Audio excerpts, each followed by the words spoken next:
कहते हैं हम लाइफ में जिनसे इमोशनली कनेक्ट होते हैं अक्सर हमें डिप्रेशन में डालने वाली वही चीज़ें बनती हैं। जो चीज़ें हमें पसंद हैं वो एक दिन हमें नापसंद जरूर होंगी। एक्शन का रिएक्शन कहते हैं ना, जरूर होता है। पर लाइफ में जिससे सच्चा प्रेम करना चाहिए, जिसमें बिल्कुल मिलावट नहीं, उसकी तरफ हम ध्यान भी नहीं देते। नमस्कार, मैं आपका दोस्त मिश्रा विकास। अपने चैनल इमोशनली एंड प्रैक्टिकली मैं आपका एक बार फिर से स्वागत करता हूँ। हाजिर हूँ मैं आपके सामने एक नई दिलचस्प स्टोरी के साथ में। अगर आपके पास में ऐसी कोई स्टोरी हो तो उसे हमारे साथ में शेयर जरूर कीजिए।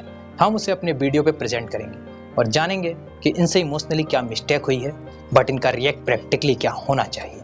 सो वीडियो को लंबा ना करते हुए आइए आज की स्टोरी स्टार्ट करते हैं। ये कहानी एक ऐसे राजा की है जिसकी 4 पत्नियां थी। चारों पत्नियों में वो 3 पत्नियों से बहुत प्यार करता था, एक तरीके से खुद से भी ज्यादा। पर चौथी पत्नी, उसे वो अपनी पत्नी भी नहीं मानता था। उसकी पहली पत्नी, जिसे वो बहुत ही ज्यादा खूबसूरती से सजा धजा कर रखता था, मानो वो अपनी पत्नी को नहीं अपने आप को सजा कर रखता हो। और उसकी दूसरी पत्नी, जिसे वो दुनिया से मानो छुपा कर रखता हो, जैसे किसी की नजर ना पड़े। और उसकी तीसरी पत्नी, जिसे के पास वो कोई तरीके की एडवाइस लेने जाता हो जब भी वो प्रॉब्लम में हो। और अपनी चौथी पत्नी, उसकी तरफ वो कभी देखता भी नहीं था। कहने का मतलब है कि हमारे पास हर समय हम अपनी पसंद को इंपॉर्टेंस देते रहते हैं, पर हमारे लिए जो जरूरी है उसकी तरफ हम ध्यान भी नहीं देते थे। उसी राजा की तरह वो राजा एक दिन बहुत बीमार हो जाता है। कहने का मतलब उसकी बीमारी इतनी बढ़ जाती है कि वो मौत के करीब पहुंच जाता है। मौत को अपने सामने खड़ा देख उसे यह एहसास होता है कि उसने इन 3 पत्नियों के सिवा और कुछ कमाया ही नहीं।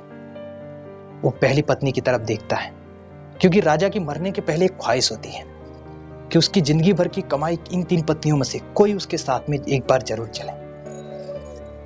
उसकी तीनों पत्नियां उसके पास में खड़ी होती हैं। वो पहली पत्नी की तरफ देखता है और कहता है, क्या तुम मेरे साथ चलोगी? उसकी पहली पत्नी उसे तुरंत ना कह देती है, कहती है नहीं, मैं नहीं जा सकती। और उसकी दूसरी पत्नी उसकी तरफ जैसे ही राजा की नजर जाती है, वो उसे देखते ही कहती है, देखो मैं तो इंतजार ही कर रही हूँ कि कब तुम्हारी मौत होगी और मैं दूसरे के पास में चली जाऊं। और उसकी तीसरी पत्नी कहती है, देखो मैं तुम्हारे साथ चल तो नहीं सकती, पर हाँ तुम्हारे अंतिम कार्यक्रम तक तुम्हारे साथ रह सकती हूँ, जब क्रियाक्रम होता है वहां तक। और राजा बहुत ही मायूस हो जाता है।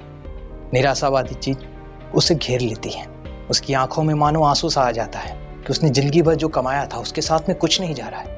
तब तक एक आवाज आती है, मैं आपके साथ में चलूंगी। उसकी चौथी पत्नी, जिसने उसे जिंदगी भर पत्नी भी नहीं माना था, उसने पत्नी का दर्जा भी नहीं दिया था, ये देख उसकी आंखों से आंसू छलक सा जाता है और उसकी चौथी पत्नी उसके साथ चली जाती है।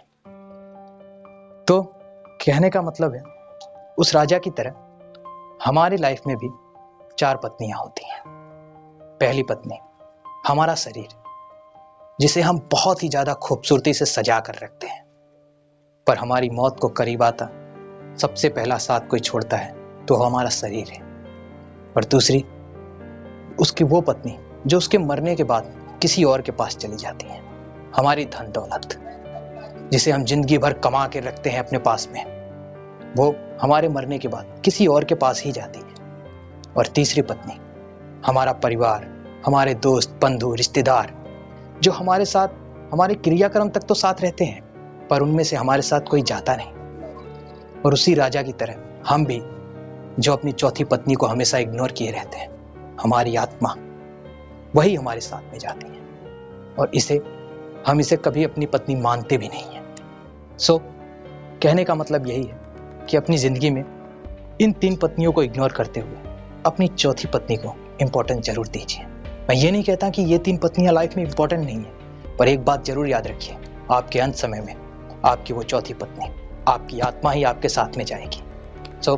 मोरल ऑफ द स्टोरी ये है कि अगर आप अपनी आत्मा को खुश रखते हैं, अपनी आत्मा से प्यार करते हैं, जिस प्रेम में बिल्कुल मिलावट नहीं है, वो आत्मा परमात्मा का अंश, आपको लाइफ में खुश होने से कोई नहीं रोक सकता। वीडियो का एंड यहीं करता हूं, आज्ञा लेता हूं आपसे। मिलूंगा मैं आपको नेक्स्ट वीडियो में। बस जाते जाते यही कहूंगा कि लाइफ में सिचुएशन हो कितनी भी इमोशनली बट आपका रिएक्ट होना चाहिए एकदम प्रैक्टिकली।